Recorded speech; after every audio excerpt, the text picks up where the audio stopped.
Buen día, mi nombre es Mariluna Farfán Camelo, estudiante de la especialización en Neuropsicología de la Educación de la Corporación Universitaria Iberoamericana.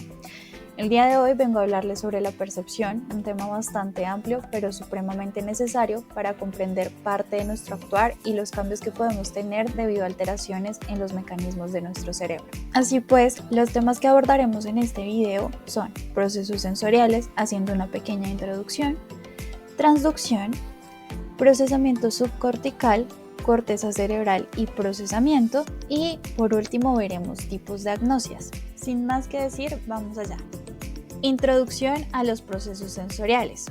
Para entender este tema es importante tener en cuenta algunos puntos específicos. Primero, somos parte de un ambiente cambiante y rico en estimulación. Segundo, poseemos sistemas biológicos sensitivos que nos permiten interpretar. Tercero, el sistema nervioso y el cerebro son los encargados de procesar la información y generar reacciones en consecuencia. Cuarto, son necesarias las neuronas para el correcto funcionamiento del sistema. Quinto, todo el sistema se guía a través de química y conexiones eléctricas. Extendiéndonos un poco en el tema, al estar expuestos a un ambiente que casi todo el tiempo se encuentra en constante cambio, la naturaleza se ha encargado de brindarnos diferentes sistemas biológicos de tipo sensitivo que nos permiten integrar varias formas de energía.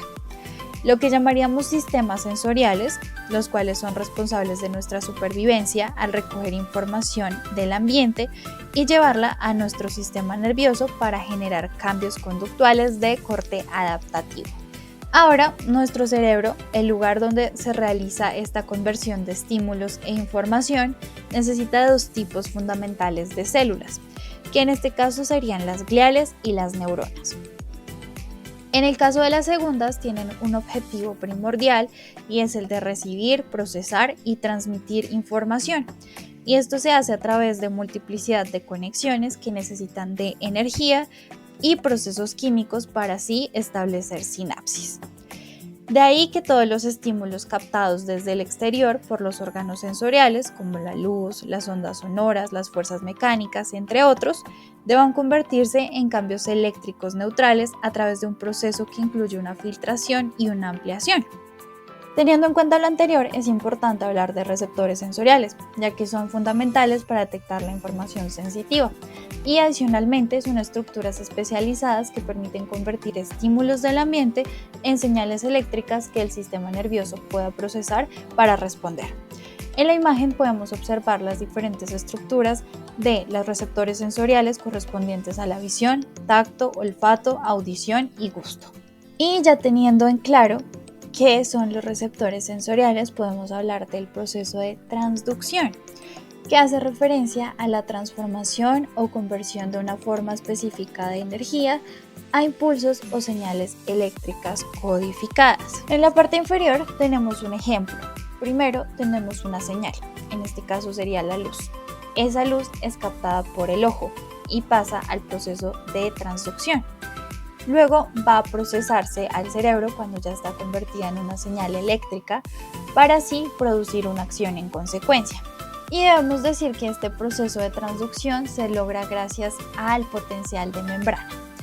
Los potenciales de receptor se generan gracias a la apertura y cierre de los canales iónicos. Al activarse por medio de estímulos provoca corrientes ionizantes que despolarizan la membrana y permiten generar potenciales de acción. Así se conduce la información al sistema nervioso central, donde se realiza el proceso de interpretación. En la imagen podemos ver los espacios sinápticos. Aquí se encuentran los canales iónicos que pueden abrirse o cerrarse para generar un potencial de membrana. Teniendo en clara la transducción, ahora hablaremos del procesamiento subcortical.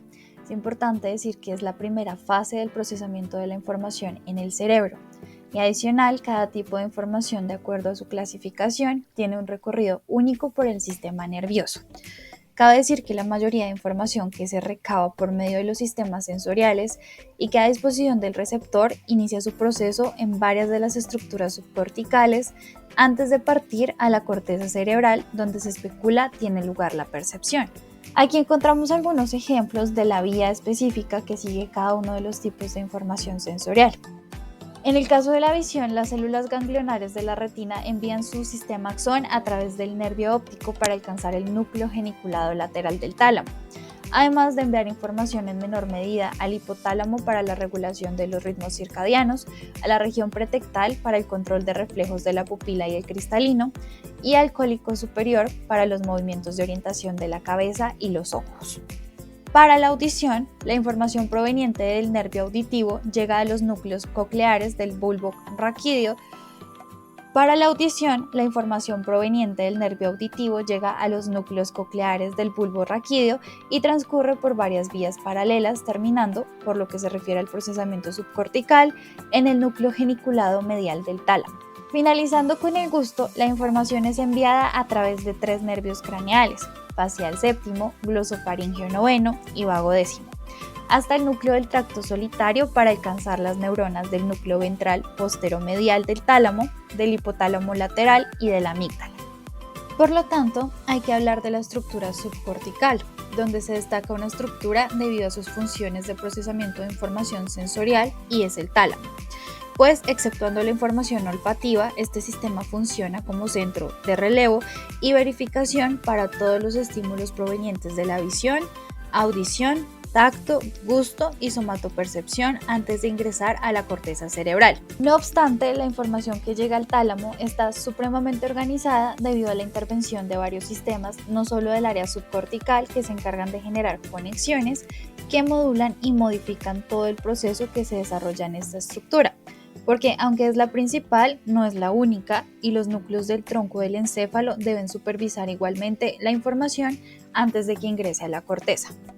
Específicamente, el tálamo tiene pequeñas particiones llamadas núcleos de relevo, que se especializan en recibir tipos de información específica, tales como el núcleo gesticulado lateral, visión; núcleo gesticulado medial, audición; núcleo ventral posteromedial, gusto e información somatosensorial; y el núcleo ventral posterolateral, información somatosensorial. Ahora hablaremos de la corteza cerebral y su procesamiento. Para ello hay que tener en cuenta 3 puntos. Primero, la información se envía a la corteza a través de conexiones. Los receptores especializados perciben hasta la más mínima sensación, y la corteza trabaja de manera conjunta con áreas aledañas. Una de las partes de la que debemos hablar es la corteza sensorial primaria. Primero que nada, presenta una organización de tipo modular, es decir, las neuronas se encuentran organizadas por bloques. Los grupos de neuronas procesan la información que llega de todo el cuerpo. El perímetro asignado en la corteza para las partes de nuestro cuerpo no depende del tamaño, sino de la importancia y la sensibilidad de las mismas. En este último punto vamos a exponer 2 casos: los labios y los dedos. Corporalmente no son zonas muy grandes, pero tienen bastantes receptores. Por esa razón, en la corteza ocupan un lugar mayor que, por ejemplo, un brazo o una pierna. Por otro lado, es importante hablar de la corteza sensorial primaria y sus áreas. Primero está la sensorial primaria. Esta recibe la información de los núcleos de relevo del tálamo. Segundo está la corteza somatosensorial primaria, donde se da la organización somatotópica. Esta se encuentra en el lóbulo parietal, detrás de la cisura de Rolando, y recibe información de múltiples estructuras, tanto de la región subcortical como de la corteza. Tercero está la corteza visual primaria. Se ubica en el lóbulo occipital, en el área 17 de Brodmann, y recibe información del núcleo geniculado lateral del tálamo y tiene una organización retinotópica. Cuarto está la corteza auditiva primaria. Se encuentra en el lóbulo temporal, área 41 de Brodmann, recibe información del núcleo geniculado lateral del tálamo, tiene una organización tonotópica y frecuencias audibles. Quinto está la corteza gustativa primaria. Se encuentra en el opérculo frontal, en las áreas 36 y 43 de Brodmann, y recibe información del núcleo ventral posteromedial del tálamo. Finalizando, en sexto lugar está la corteza piriforme, que se consideraría como el área primaria del olfato. Además de la corteza sensorial primaria, la corteza de asociación también es muy importante en cuanto al procesamiento de información. Esta se divide en 2. Áreas unimodales se encuentran cerca de las áreas sensoriales primarias, y se encargan del procesamiento más complejo de la información, incluyendo características de los estímulos. Se podrían conocer como áreas sensoriales secundarias. Y tenemos las áreas multimodales. Estas responden a varias modalidades sensoriales, recogen información de varias áreas del cerebro y se cree que son las encargadas de los procesos cerebrales superiores. En cuanto a las áreas unimodales, es importante recordar que cada una se encarga de un tipo de información específica y las 4 partes más importantes son el área somatosensorial secundaria, la corteza visual de asociación, la corteza auditiva de asociación y la corteza de asociación sensorial. Ya para las áreas multimodales, se ubican en la corteza prefrontal, parietal posterior y temporal. La información y señales que llegan se integran. Esta información proviene de los sistemas sensoriales, corteza motora y estructuras subcorticales.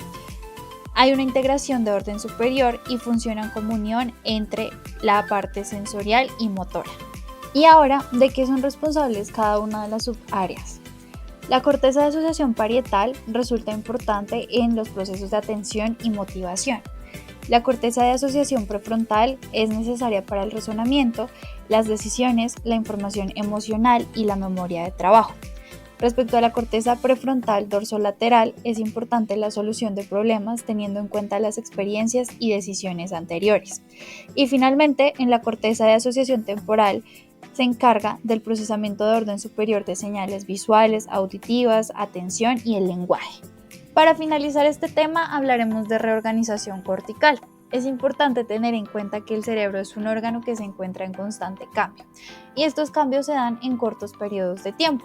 Adicionalmente, no importa si el cerebro es de una persona joven o de una persona adulta.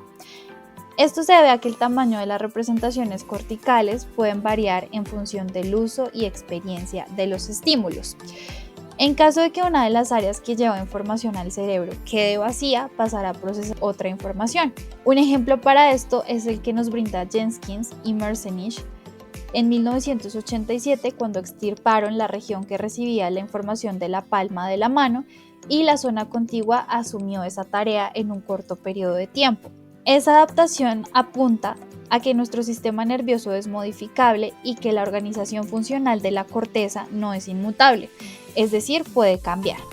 Los sistemas sensoriales se pueden reorganizar, ya que la reubicación de las funciones está en el cerebro y no en los sentidos. Después de haber hablado de los procesos que son importantes en la percepción, hablaremos de las dificultades que se pueden producir por errores en el procesamiento o lesiones. Desde hace mucho tiempo se establecieron 2 tipos de agnosia, especialmente referidos a las de tipo visual. Estos son aperceptivo, cuando se impide el reconocimiento del objeto, y asociativo, cuando no hay relación con la información que ya se encuentra almacenada en la memoria a largo plazo. Ahora, para estar seguros de que un error en el procesamiento de información o una lesión en el cerebro son una agnosia, se deben tener en cuenta algunos criterios para el diagnóstico. Primero, se produce pérdida de capacidad para el reconocimiento de objetos previamente conocidos por el sujeto. Segundo, los receptores periféricos sensoriales tienen que estar indemnes, es decir, funcionar. O si existe un déficit parcial, este por sí solo no justifica la dificultad para atribuir significado a los estímulos. Tercero, las áreas primarias del córtex tienen que estar preservadas, sin que exista trastorno sensitivo o motor que justifique la incapacidad para comprender el significado. Cuarto, no debe existir hipoestesia o anestesia que impida el reconocimiento de los estímulos. Quinto, no deben existir trastornos atencionales o psiquiátricos que limiten la capacidad para aprender el significado del estímulo. Existen diferentes agnosias que dependen del canal sensorial afectado. Inicialmente tenemos las agnosias visuales, que son la dificultad para el reconocimiento de objetos u otras categorías relacionadas como personas, objetos o colores, estando suficientemente conservada la agudeza visual y la capacidad de rastreo.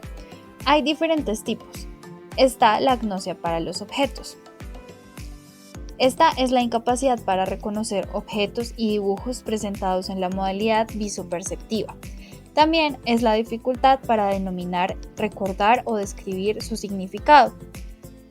En esta se encuentra preservada la capacidad para reconocer a través de otras modalidades las imágenes. Las personas con esta dificultad son incapaces de discriminar figuras visuales que se presentan superpuestas o entremezcladas y también tienen problemas para identificar visualmente figuras esquematizadas o fragmentadas. Las agnosias para objetos están causadas por lesiones occipitales o del cuerpo calloso. La simultagnosia. Esta es la incapacidad para interpretar el significado de un dibujo objeto de una manera global, estando preservada la capacidad para percibir sus partes de manera aislada. Hay dificultad para la síntesis, no unen los fragmentos. Está causada por lesiones en áreas de asociación occipital, especialmente en el hemisferio derecho, aunque son de mayor gravedad los cuadros de simultagnosia que se presentan en los dos hemisferios. Prosopagnosia. Este cuadro produce una reacción de sorpresa y extrañeza en los allegados al paciente, ya que impide reconocer el rostro de familiares y seres queridos, a pesar de que no existan dificultades visuales. Pueden identificar los rasgos individuales del rostro, pero son incapaces de reconocer la cara como perteneciente a un familiar o a un amigo, siendo conscientes de su incapacidad. La prosopagnosia se produce tras lesiones que afectan al territorio occipitoparietal o al occipito temporal, más graves las del hemisferio derecho o bihemisféricas. Agnosia cromática. Se define como la incapacidad para identificar colores a pesar de estar preservados los receptores sensoriales y las áreas visuales primarias. La agnosia cromática está originada por traumatismos cráneoencefálicos o por accidentes vasculares cerebrales que afectan el polo occipital. Existen diferentes tipos. Acromatopsia, pérdida de capacidad para distinguir o identificar los colores. Agnosia cromática, incapacidad para la clasificación y la ordenación de colores. Anomia para los colores, pérdida de capacidad para denominar los colores. Alexia agnóstica. Existe incapacidad para el reconocimiento de palabras, aunque puede escribir. Agnosias auditivas. Se dan por lesiones en el lóbulo temporal, dificultad para reconocer el significado de los estímulos acústicos no verbales. Existen tres tipos. Amusia es un déficit adquirido que afecta la capacidad para reconocer las características de la música, como el tono, el ritmo o la melodía. La amusia está causada por lesión unilateral o bilateral de las áreas temporales mediales que procesan la música. En el hemisferio derecho, dificultad para el reconocimiento de la melodía o dificultad para identificar otros elementos como el ritmo. Hemisferio izquierdo, alterada la capacidad para la lectura de partituras musicales, la interpretación de melodías o la capacidad para el juicio de las cualidades. Agnosia para los sonidos. Incapacidad para identificar el significado de los sonidos no verbales, como por ejemplo el canto de un pájaro o el sonido de una alarma. Procesa los sonidos como similares. Áreas afectadas 42 y 22. Hemisferio derecho, error en la percepción. Hemisferio izquierdo, error en la identificación. Bihemisférica, incapacidad para discriminar la naturaleza de los sonidos. Agnosia verbal, incapacidad para comprender sonidos verbales. Las lesiones se localizan en el giro temporal izquierdo. Los afectados no comprenden los significados de las palabras. Agnosias somatosensoriales. Se trata de trastornos producidos por lesión de áreas somestésicas situadas en las zonas parietales posteriores. Asterognosia. Es la pérdida de capacidad para reconocer las cualidades físicas de un objeto mediante el tacto, peso, tamaño, forma, densidad o textura. Está causada por lesiones en la corteza somestésica asociativa. Wernicke identificó dos modalidades: primaria, incapacidad para reconocer características táctiles, y secundaria, dificultad para atribuir significado. Agnosia táctil. 5 clasificaciones de acuerdo con la afección. Táctil, impide reconocer los objetos mediante el tacto. Barognosia es la incapacidad para estimar el peso de un objeto. Autotopagnosia impide reconocer las partes del cuerpo bajo órdenes o mediante imitación. Puede estar causada por lesiones parietales posteriores izquierdas. Agnosia digital. Esta agnosia es la pérdida de capacidad para reconocer, identificar, seleccionar y orientar los dedos de la mano y las del explorador. Afecta los dedos de ambas manos y la lesión se sitúa en la zona posterior inferior del lóbulo parietal o en el giro angular izquierdo. Agnosia espacial, déficit de orientación topográfica. Es la incapacidad para reconocer lugares familiares o la dificultad para orientarse en el espacio.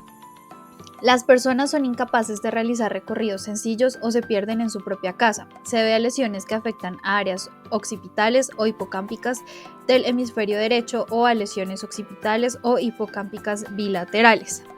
Agnosias olfatorias. La anosmia es la pérdida temporal o prolongada de la capacidad para identificar olores. Es frecuente que los trastornos olfatorios resulten infradiagnosticados. Puede venir acompañada por la disminución de la capacidad para discriminar olores. Diferentes factores como patologías orgánicas, lesiones cerebrales y consumo de sustancias. Se pueden clasificar en función de su semiología y según la localización del problema. Hiposmia, cuando el déficit es parcial, persistiendo la capacidad olfatoria aunque de un modo disminuido. Es frecuente en procesos de catarro, rinitis o en cuadros alérgicos. Anosmia selectiva, cuando la pérdida del olfato se refiere solo a determinadas sustancias y olores. Hiperosmia, consiste en la presencia de una exacerbada capacidad para la discriminación de diferentes olores. Parosmia, percepción errónea de los olores, suele producirse en algunos tumores cerebrales. Cacosmia, sensación de mal olor siendo habitual en algunos casos de rinitis atrófica y de sinusitis crónica. Anosmia sensorial, incapacidad para discriminar olores, está causada por trastornos localizados fuera de las áreas de asociación cerebral. Agnosia anósmica, existe incapacidad para identificar olores a pesar de que está preservada la capacidad para su identificación sensorial en los sistemas periféricos y en el nervio olfatorio. Finalmente terminamos el video con las agnosias para las enfermedades. Existe una clasificación de 6 tipos. Anosognosia se refiere a la falta de conciencia de los déficits sensitivos, motores, cognitivos o lingüísticos que se producen como consecuencia del daño cerebral o en sujetos con diversas patologías psiquiátricas o con demencia. Se trata por tanto de la ausencia de conciencia o la negación de una enfermedad, ya que el sujeto niega que tenga un problema incluso cuando se le presenta el miembro paralizado. Lesiones del hemisferio derecho como parte del síndrome de heminegligencia. Asomatognosia. Consiste en la negación de una parte del cuerpo correspondiente a la zona hemipléjica. Cuando el paciente se le pregunta a quién pertenece el miembro paralizado, responde que no sabe o afirma que pertenece al examinador. Anosodiaforia. Es una modalidad de asomatognosia ligera que se caracteriza por la falta de suficiente conciencia de la enfermedad neurológica, aunque el paciente no llega a negar su existencia. Misoplejía. Se caracteriza por respuestas de odio o rechazo hacia el miembro paralizado. Somatoparafrenia. Se caracteriza por la atribución del miembro lesionado a otra persona. Analgoagnosia.